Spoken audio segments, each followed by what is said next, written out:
আসসালামু আলাইকুম প্রিয় সম্মানিত দর্শক বিন্দু ভাই, আপনারা জানেন যে আমি মানুষের কাছে বাস্তব তুলে ধরি।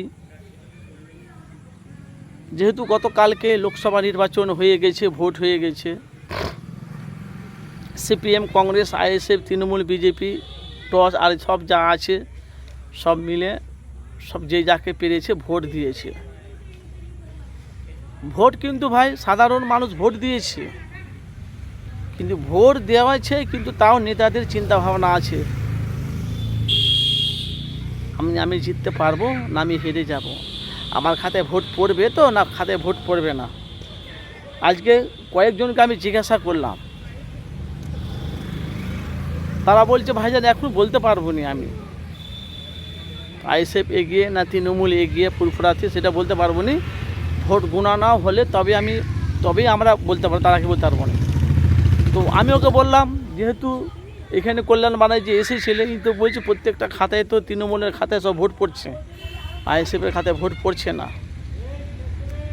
তো বলছে ভাই আইএসএফের খাতায় ভোট পড়ছে কি তৃণমূলের খাতায় ভোট পড়ছে সেটা বলতে পারবো না, কিন্তু ভোট গোনা না হলে বুঝতে পারা যাবে কার খাতায় ভোট পড়ছে।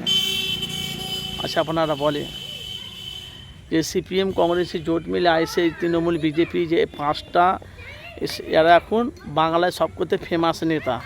আচ্ছা বলেন, একদিকে নওশাদ সিদ্দিকীর প্রতিবাদী কণ্ঠ মানুষের হয়ে লড়ছে, একদিকে পশ্চিমবাংলা দিদির উন্নয়ন অবদান বাংলার মানুষ শোধ করতে পারবে না।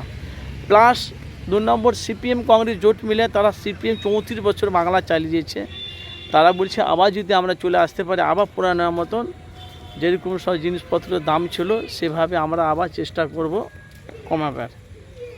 তো বাংলার মানুষ ভোটার যদি চায় সিপিএম কংগ্রেসকে, যে সিপিএম কংগ্রেস আসবে, কিন্তু সিপিএম কংগ্রেস আসার কোনো চান্স নেই, যেহেতু কল্যাণ ব্যানার্জি বলছে এরা বাংলা চালাতে পারবে না। কেনে 13-14 বছর দিদির উন্নয়ন করে আসছে, সারা পশ্চিমবাংলার আনাচে কানাচে এখনও দিদি করছে। কিন্তু এর আগে আইএসএফ, আপনারা জানেন যে আইএসএফকে নিয়ে বিভিন্ন রকম কথাবার্তা তারা হচ্ছে, তারা যে যা পারছে বলছে। খালি আইএসএফ নয়, বিজেপি, তৃণমূল, কংগ্রেস, আইএসএফ কেউ কাউকে সাপোর্ট করবে না, যেহেতু যারই সভা হোক বিক্ষোভ হিসেবে এখানে যদি সিপিএমের যদি সভা হোক, যে বিজেপি তৃণমূল আইএসএফকে ধরবে, আইএসএফের হলে তৃণমূল বিজেপি আইএসএফকে ধরবে, তৃণমূল হলে আইএসএফ বিজেপিকে ধরবে, কেন কটাক করবে, যেহেতু একটা সামনে লোকসভা নির্বাচন ভোট। ফুরফুরা শরীফে ভালোভাবে ভোট হয়েছে ভাইজান, ফুরফুরা শরীফে ভালোভাবে ভোট হয়েছে এবছরে, সবাই বলছে ভালোভাবে ভোট হয়েছে, শান্তিভাবে ভোট হয়েছে, কিন্তু কারোর অসুবিধা হয়নি ভোটে। তো কিছু মানুষ বলছিল তাই আমার যে আশঙ্কা রয়েছে যে ঝামেলা হবে, সেটা নওশাদ সিদ্দিকী বলেছিল ফুরফুরা শরীফে, বলে আমার 21 বছর থেকে তো আমি রাজনীতি লাইনে আছি, তো জানি একটা আশঙ্কা রয়েছে ঝামেলা হতেও পারে, কিন্তু ঝামেলা হয়নি। অন্য জায়গায় হয়েছে কি বলতে পারবো না, হয়েছে মনে, কিন্তু ফুরফুরা শরীফে এরকমভাবে কোনো অশান্তি ঝামেলা হয়নি।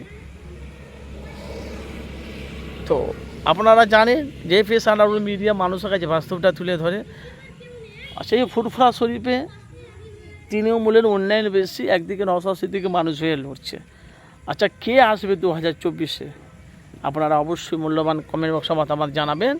4 তারিখে না 5 তারিখে ভোটের রেজাল্ট বেরোবে, 1 তারিখে কলকাতা না হাওড়াতে ভোট আছে, যাওয়ার চেষ্টা করব আমি। তো ভাই, প্রত্যেকটা ভাইদেরকে বলছি অবশ্যই আপনারা জানাবেন বাংলায় কী আসছে, নওশাদ না বাংলায় তৃণমূলই দিদি আছে, একটু খালি কমেন্ট করবেন, আপনারা আপনাদের মতামত জানাবেন।